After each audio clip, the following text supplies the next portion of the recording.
Hi, my name is Matt Burns, and I am one of the owners of the Gin Mill Bar in Menomonie, Wisconsin.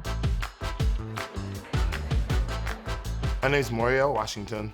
I usually go by Zeus, and I'm a bartender at the Abbey.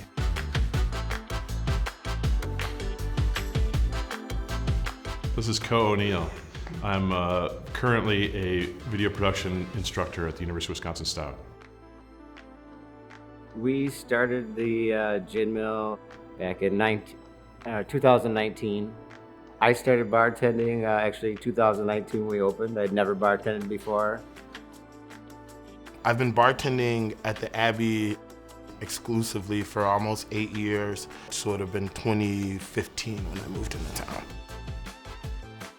Well, we have a wide variety of ages and customers and times when they come in.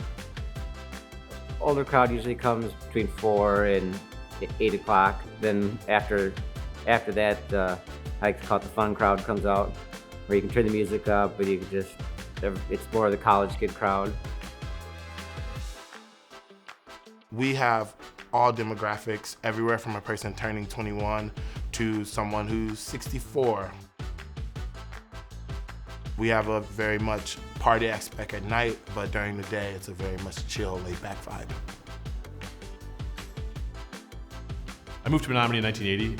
Didn't really come to the bars here till 91, 92. For the most part, it's not like the old days.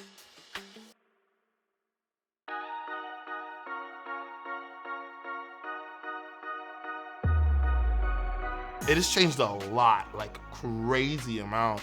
When I turned 21, the night scene was a lot more active. You had places like Logjam who had like a crazy Wednesday night. Or you had places like Diablo, or right when the arena opened and how busy those places were.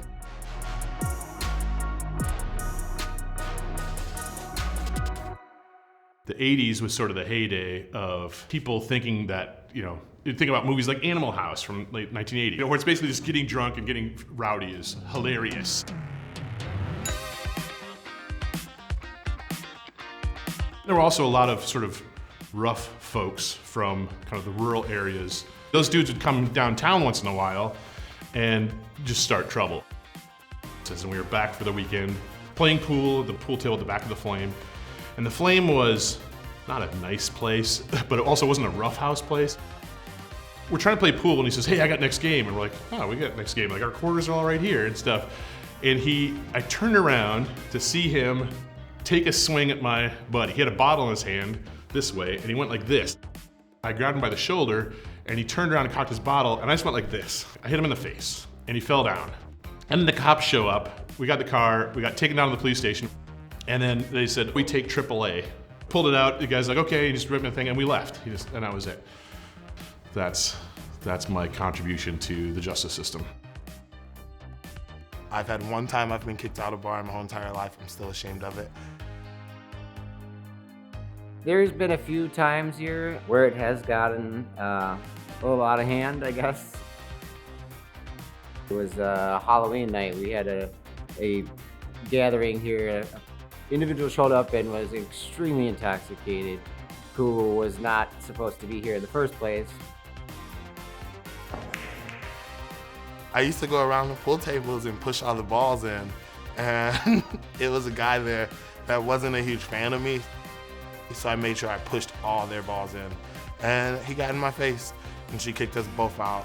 And he was not going to leave. He was trying to have the bouncer punch him. He was throwing things at him. I was very impressed with the staff that they just kind of laughed and kind of called the police and had them show up. But that's only happened twice, and the 3 years we've been open, we've only had to have them here twice.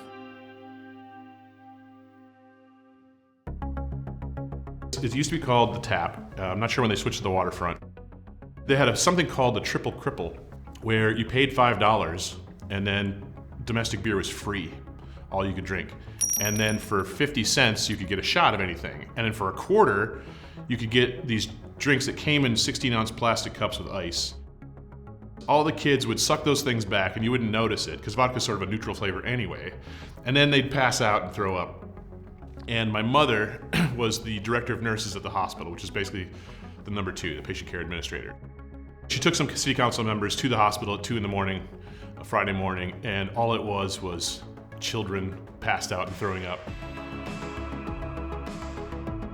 Dozens. It wasn't just like 1 or 2. It was every week, 10 or 20 kids.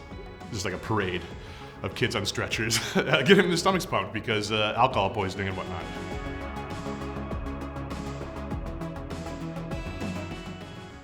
The thing that really, I think, changed it ultimately is behind the waterfront, AKA the tap, there were stairs that go down to the lake, and they didn't used to block them off.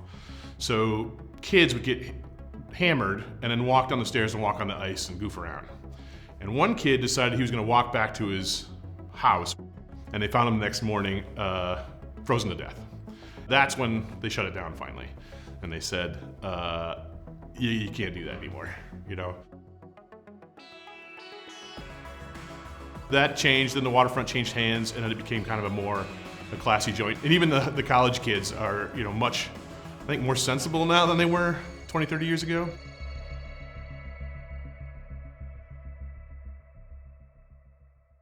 As of now, it seems like the drinking culture in Wisconsin, at least in the part of Wisconsin we live in, has went down. Students are a little more couple drinks and sit at the bar than go to the bar and just drink till they need to go home. That's how I would say it's changed over time. There's still a lot of people not going out as much as they used to, but they're starting to come back. Schools are having a little more stricter rules and punishments for drinking violations. So there's not a lot of, you know, drinking activities that used to happen. The bars are not as wild as they used to be. There used to be a lot of fights. Now the worst thing you get is sort of a bunch of kids in lawn chairs throwing cans into a pile.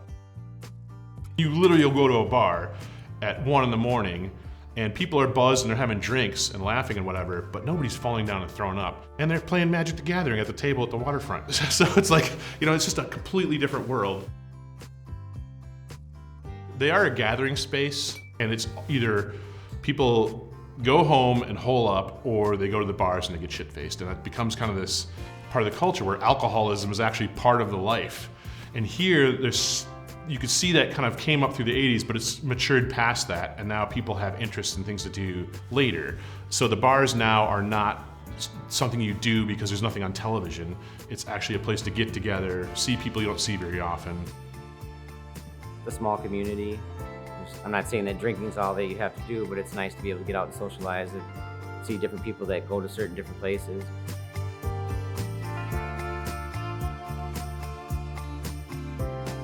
I think the big thing that helped a lot of the places here, not only with kind of the progression and maturation of Stout students, the incoming students being more life-focused and interested in progression rather than staying where you are. People actually want to get out and go to cities and like have a new life or whatever. But then it was just like, I just want to keep this one moment going as long as possible. I want to repeat it. Or there's the FOMO. If I don't go out tonight, that's when something cool happens. So I'm gonna go out every night just in case something cool happens because I don't want to miss it. If that's your bar for interesting living, then you're not going to be, low expectations. But now people are just more interested in stuff, so they'd rather do something else with their time. So that's been a big factor in why the bars are so much different.